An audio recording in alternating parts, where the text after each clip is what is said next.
Yun. Alam nyo ba mga lodi, sa sobrang init ngayon, aba na may mahirap nang magtagal sa kusina. Naman itong ulam na to, konting sangkap lang. At wala pang 10 minuto na tapos na kayo magluto. Pagkasarap naman talaga. Naku mga lodi, alam nyo ba? Ramdam ko talagang nagkakaedad na tayo. Diba? Alangan namang ako lang, syempre kayo din. Yung mga ganito na kasi nagpapasaya sa akin. Yun naman yan, napakagandang chopping board. Ay, tignan mo naman yan. Feel na feel talaga ang paghiwa. For the win! Nagulat nga ako kasi sobrang kapal. Gawa sa mahogany at ang ganda pa ng design. Ang nakakatuwa dito, sobrang mura lang niya compare sa mga nakita kong iba pa sa Shopee. Ibibili na yan.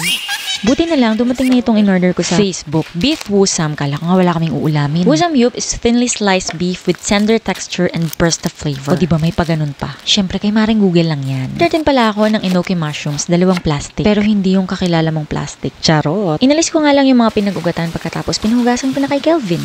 Simple lang itong dish na to pero sobrang sarap. I-roll lang natin yung enoki mushrooms dito sa ating beef wusam. 2 plastic din pala ng beef wusam yung binili ko. Sulit na nga mga lodi dahil yung isang 500 grams ng beef wusam ay 255 pesos lang. At yung isang plastic ng enoki mushrooms ay 60 pesos. Yung isang pack lang ng beef wusam ang lulutuin ko, 500 grams. Ang dami na nga rin talaga niya. Siyempre pag napagod kang magbilot nitong enoki mushrooms ay naku, utos mo na lang sa asawa mo. Kala mo may ibang plano no? For the win! Next! Lalagay ako ng 2 itlog mga lodi. 2 lang ilalagay ko dahil 2 lang ang nakita ko sa ref. Gusto ko pa sanang maglagay pero wala na. Eto talaga namang. For the win! Aluminum non-stick cooker die-cast ni Massflex. Nako, bongga to mga lodi. Meron bang pasilikon dyan para hindi ka mapasok? Huwag ka kasi maglalaro ng apoy.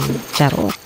Itong ginamit ko is 28cm skillet with glass lid. Bet na bet ko talaga yung kulay niya at talagang ang sarap niyang gamitin. Made from heavy-duty die-cast aluminum. Pwede siya sa kahit na anong lutuan. Induction, gas, ceramic, halogen, electric. At syempre pa itong aking induction cooker na ang daming nagtatanong kung saan ko ba nabili. Sa Shopee lang yan mga lodi. Lahat ng links pinopost ko sa comment section or sa description box. Nakita niyo naman kanina, naghulog lang ako ng butter. Kung wala, pwedeng margarine at kung wala pa rin, pwedeng oil na lang. Optional lang yan. Madali naman tayong kausap. Ito pala yung gagamitin kong sauce, bulgogi sauce, or pwede din kayong gumamit ng galbi. Don't worry mga lodi, pwede kayong gumawa ng sarili nyong sauce. Puluin nyo lang soy sauce, oyster sauce, honey, pepper, fresh garlic, at konting water. And down below kung gusto nyo ng separate video para dyan. Idin ako ng konting tubig at inilagay ko na nga rin yung itlog para maluto na. Pan, at after mga 3 minutes, mabilis nga lang pala maluto itong beef. Ilalagay ko na rin itong corn.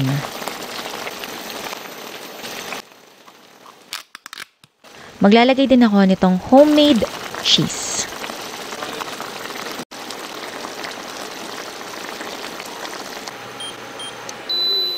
And ready na mga lodi. Naku, sobrang sarap nito at napakadali lang gawin. Taga namang for the win.